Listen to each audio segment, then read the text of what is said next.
The estate sale of the last descendant of the Cerelli brothers was almost for charity. The bidding was justifiably high to the historical and collector's value of the personal belongings and the heirlooms of the dead grand legacy.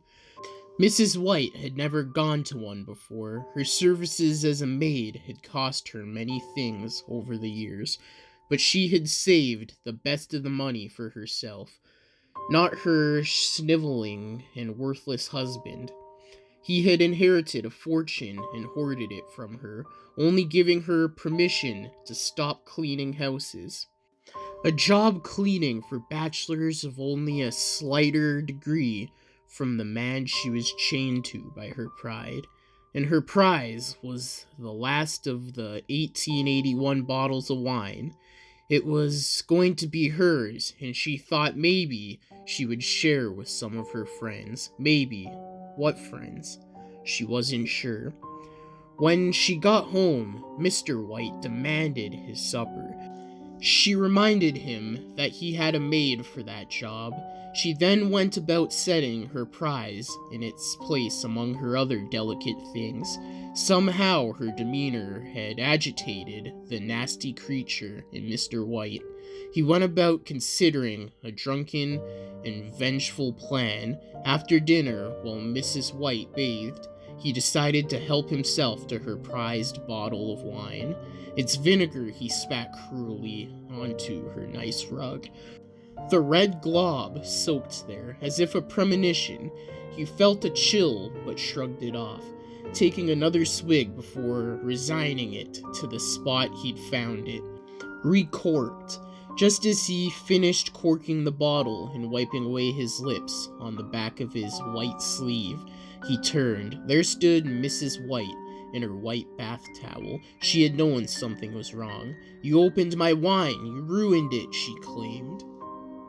"It was vinegar anyways. Tasted disgusting," Mr. White argued with his wife.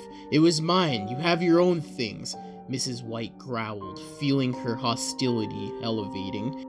"Get out of my way." Mr. White resented his wife's countenance and tried to shove her aside. The towel fell free of her, and she staggered naked. "Oh, that's a sight. Get off of me," Mrs. White protested. She had often wanted to protest, and as she did, she just let it all out, and even rolled over and elbowed him in his jaw. "You hit me," he grunted, clawing at her as she scrambled away. He fell flat on the ground as she got up. "I just wanted one thing." Mrs. White was deadly serious. She took the bottle up in her hand like a club. When Mr. White was upon her and trying to grope her clumsily, she struck him on his shoulder. What are you doing?" Mr. White glared in pain.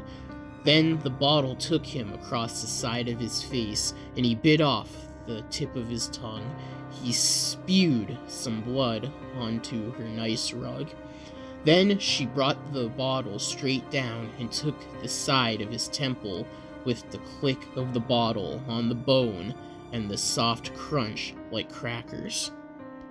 "That's it," Mrs. White grunted. He fell to his knees and she looked at the indentation on his head. Something came over her then. She realized she had injured him horribly, that there was no going back. She struck him again atop his skull, and the bottle shattered. She was still holding the neck, and the broken bottle had become a knife. As Mr. White fell back unconscious, and she straddled him, breathing heavily, some crazy instinct led her to reach into his pajamas for it, found his manhood ready as she inserted it into herself. Then, atop her husband like that, she started stabbing the glass into him.